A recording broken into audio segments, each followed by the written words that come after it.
สวัสดีครับบาสเกตบอลครับที่รักเจ้าเก่าครับ แม็กซ์ครับ หลังกล้องครับ กิ้งมายาครับผม ครับผม เย้วันนี้พวกเรา 3 คนก็ proudly to present นะฮะรองเท้า 2 คู่แรกในไทยอีกแล้วนะครับนั่นก็คือ ดูกล่องก็รู้ นี่ อ่า ที่หลายๆ คนรอดูกัน ครับ นะฮะ กล่องสวยนะ Nike ตัวนี้ KD 12 ออกแบบกล่องมาแปลกตาอีกแล้ว ใช่ เดี๋ยวผมจะ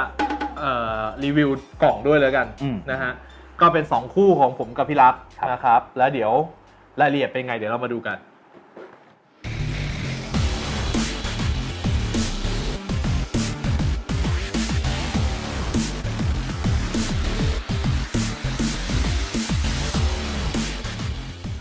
เรามาว่ากันเรื่อง KD กัน นะฮะ ดูกล่องก่อน KD 12 นะครับจากกล่องเนี่ยสังเกตได้เลยว่ากล่องมันจะเป็นแบบเหมือนกล่องกระดาษน้ำตาลธรรมดา ตัวหนังสือเหมือนอะไร ง่อย ตัวหนังสือเหมือนอะไร คล้ายๆออฟไวท์นะฮะก็ตัวกล่องเนี่ยมีการดีไซน์ที่แปลกตาขึ้น ใช่ครับ ดูเรียบขึ้นนะฮะ แต่ว่ามัน โลโก้ มันก็แฝงอะไรที่มันไม่ใช่กล่องธรรมดา ไม่ใช่แค่สีน้ำตาลเฉยๆอย่างเงี้ย ก็ตัวโลโก้ด้านหน้านะฮะมันก็จะเป็นแบบปักจุดแล้วเรียงดีๆว่ามันคือสูท มันก็คือ Nike Swoosh ใช่ครับ ซึ่งมันไม่ใช่แบบอยู่แค่ด้านหน้านะมันเอ็นลงมาถึงด้านล่างด้วย ครับ ก็ถือว่าเป็นการทำงานที่ค่อนข้างละเอียด ครับ นะฮะตรงนี้ก็เขียน Kevin Durant นะฮะ 12 Edition ปี 2019 ถึง 2020 ก็คือเป็นรุ่นที่ ปี 12 ใส่ นี้ เล่นในซี ถึง ซั่ ปี น หน้า ใช่ 2019 ถึง 2020 นะครับ แล้วก็ประมาณนั้นแหละ กล่องก็มีประมาณนี้ ไม่มีอะไร มาดูที่รองเท้า ดูตัวรองเท้ากัน ของผมนี่ใส่ on feet อยู่ โอ้ยหยาบคายยกให้แฟนเพจดู อ่ะ มาดูกันเลยหน้าตามันนะครับ ตัวนี้นะฮะสีนี้ยังไม่เข้าไทยนะครับ มันเป็นสีเหมือนแบบสีเบสิก แล้วทำไมเรามีล่ะ อ้าวคุณต้องรู้สิว่าใครเป็นคนหามา ที่รักเจ้าเก่า ขายกันเองเว้ย อ่ะสีที่เข้าไทยนะ ครั ฮะ บผม มันชื่อสีว่า 90 ก็คือยุค ครับ 90 นะฮะคิดก็คือเป็นรุ่นปีเกิดของ KD เขาที่เกิดในยุคแบบ 90 สีเทาๆเขียวๆอะเนาะ ครับ อันนั้นคือ แต่ว่าสีเนี้ย สี มันคือเป็นสีเปิดตัวสีดำนะครับ ที่ยังไม่มีขาย แต่เราได้มาก่อน เราได้มาก่อน ครับ ตัว ไม่หรอก KD ที่เราได้มาก่อน เพราะว่าเราอยากให้แฟนๆได้ดูกันก่อน ใช่ นะครับ ก่อนต่างประเทศด้วย ใช่ ก็มีเพื่อนผมที่แบบเป็นนักรีวิวต่างประเทศแบบ เฮ้ยมึงทำไมได้เร็ว มึงรู้จักพี่รักเปล่าอย่างเงี้ย เรามาว่าที่ตัวรองเท้าก่อนนะครับ KD 12 เนี่ยถูกออกแบบมาด้วยbrief ที่ว่าตัว KD เป็นคนที่ชอบใส่รองเท้าที่มัน break in แล้วนะฮะเราอาจจะสังเกตได้ว่าแบบตอนรุ่น 11 เนี่ยมึงใส่อยู่ไม่กี่สีเอง ทั้งซีซั่นนะฮะใส่คู่เดิมๆซ้ำๆ เขาไม่อยากไปใส่คู่ใหม่ ซึ่ง ใช่ เราต้องมาเบรกอินใหม่นั่นเอง ใช่ด้วยอย่างนั้นน่ะคือตัวเขาชอบอย่างนั้นเนี่ยแต่ทางแบรนด์เนี่ยต้องการให้เขาใส่แบบหลายๆสี ใช่ เพื่อที่ว่าจะได้ขายของ ถูกต้อง ก็เลยมาแก้ปัญหากันโดยที่ทำรองเท้าที่ใส่ครั้งแรกก็เหมือนรองเท้ามัน break in มาแล้วนะครับ ก็คือเขาใส่มาจากโรงงานแล้ว ไม่ใช่ ไม่ใช่ นะบักง่ายไปหน่อย นะฮะตัว KD12 เนี่ยก็เลยออกแบบมาให้มันแบบเป็นรองเท้าที่ไม่ต้องใช้เวลาในการ break in เลยแกะออกจากกล่องมาใส่ปุ๊บเต็มประสิทธิภาพ ครับ นะฮะโดยการที่รองเท้าบาสเนี่ยโดยปกติอ่ะเราด้านในเนี่ยมันก็จะมีเป็นแผ่นรองเท้าใช่ไหมที่เราเรียกว่าอินโซล ครับ หนึ่งอย่าง หนึ่ นะ งอย่าง ฮะ ก็คืออันนั้นจะถอดได้ ใช่ แล้วก็ใต้อินโซลเนี่ยมันจะมีสิ่งที่เรียกว่า Stober Board นะฮะ Stober Board คือใครที่ชอบเช็คว่าอันนี้แท้ไม่แท้มักจะไปดูรอยเย็บตรงนั้น ก็จะเห็นอยู่ว่า ก็คือไอแผ่นที่วางตรงนั้นแหละ ใช่ครับ นะฮะ Stober Board เนี่ยมันจะถูกทำขึ้นมาด้วยแผ่นพลาสติก หรือแผ่น EVA นะฮะวางแปะหน้าด้วยใยผ้าอีกชั้นหนึ่งนะครับแล้วก็ข้างล่างเนี่ยถึงจะเป็นพวกซูมเป็นอะไรพวกนี้ ดังนั้นเนี่ยสัมผัสของซูมอ่ะมันจะหายไปในระดับหนึ่งเพราะว่ามันต้องผ่านสโตเบอร์บอร์ดขึ้นมาก่อนที่จะมาถึงเท้าเรานะครับแต่ว่าตัวเนี้ยเอาสโตเบอร์บอร์ดอันนั้นออกนะครับแล้วก็ อันนี้ไม่แกะให้ดู เอาตัวสโตเบอร์บอร์ดออกแล้วเย็บซูมติดแทนสโตเบอร์บอร์ด ครั ไป บ เลยนะครับดังนั้นเนี่ย คือ มันจะเหลือเลเยอร์แค่ เปิดมา อินโซลและเป็นสโตเบอร์บอร์ดที่เป็นซูมเลย เป็น ฟูล ซูม เลง เลย ซูม ใช่ นะครับ แล้วก็ไม่ใช่แค่ full length zoom ธรรมดา อันนี้คือแม่งเห็นซูมแบบเต็มอ่ะตัวนี้เป็น articulate full length zoom นะฮะก็คือเป็นการเหมือนแบบตามการขยับเท้าของเราด้วยนะครับรวมถึง insole ก็มีความที่บางลงนะฮะเขาต้องการให้สัมผัสถึงซูมได้เต็มเท้านะครับนั่นคือคอนเซ็ปต์ของตัวนี้แล้วเดี๋ยวเรามาว่าถึงวัสดุกันนะครับวัสดุ upper เนี่ยถ้าเกิดว่าเราสังเกตกันจริงๆอ่ะมันจะมีอยู่แบบเหมือนเป็น2เลเยอร์เนาะพี่เนาะใช่ครับชั้นหน้าเนี่ยก็คือเป็นเหมือนพลาสติกข้างบนเหมือนอะไรนะที่เราใส่อ่ะ BB อ่ะ Adapt BB แนวนั้นเป็นแนวแบบพลาสติกเมชเนาะก็คือ C2 มองเห็นใช่ด้านในอีกทีนึงด้านในเนี่ยเราก็จะสังเกตเห็นว่ามันมีแบบเป็นเส้นได้ C2 จังเลยวะคุณมีอะไรฝังใจหรือเปล่า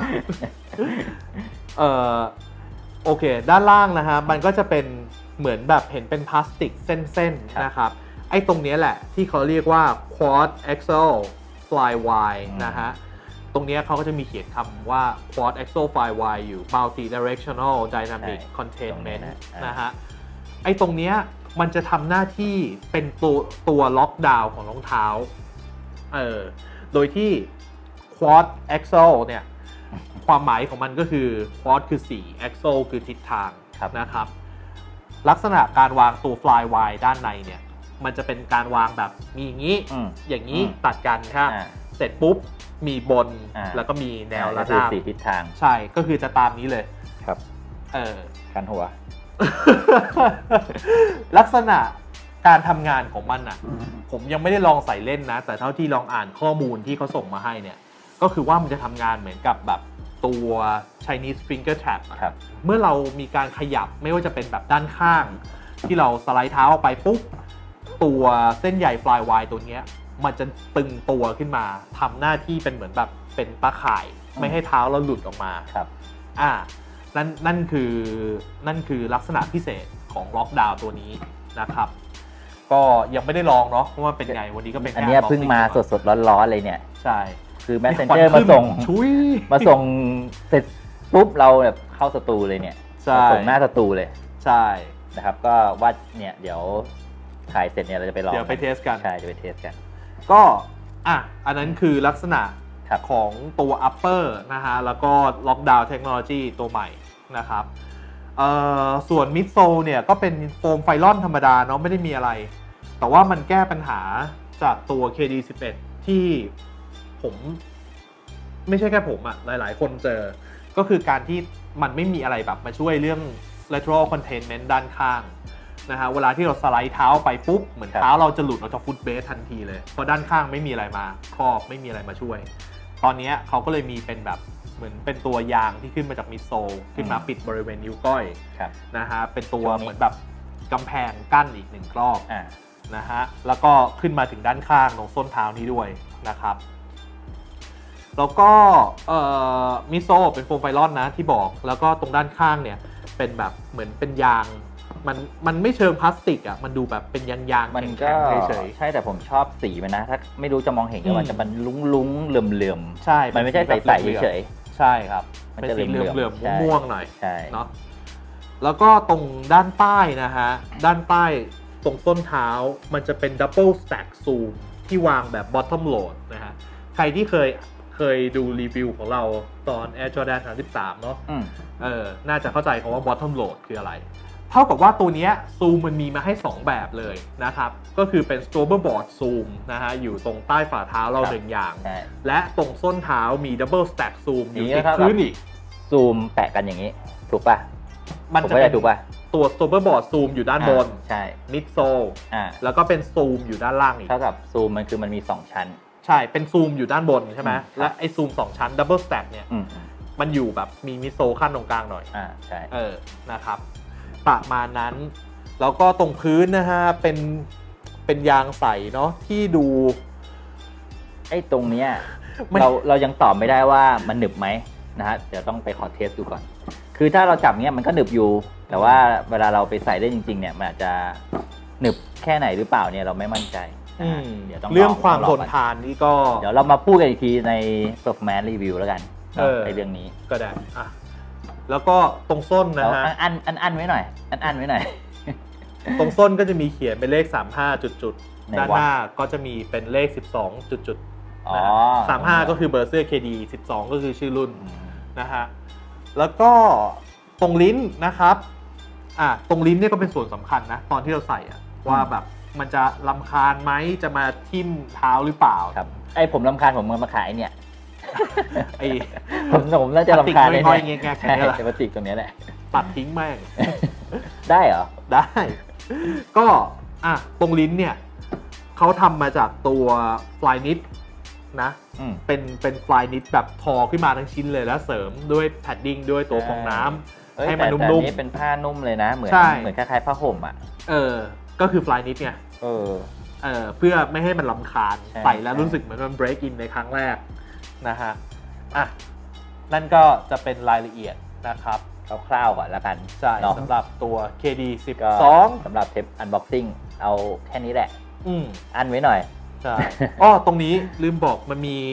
internal heel counter แข็งๆอยู่ด้วยนะอันนี้คือปกติของรองเท้าบาสทั่วไปอยู่แล้วใช่ต้องมี heel counter อยู่ข้างในนะครับก็เดี๋ยวยังไงเรามารอดูในเทป performance review รอบหนึ่งว่ามันใส่ดีหรือไม่ดี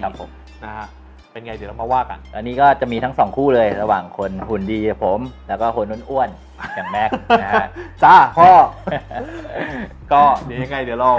จะมา performance review ให้ดูนะครับและสำหรับตอนนี้ใครที่มีคำถามอะไรเกี่ยวกับเจ้าตัว KD12 อันนี้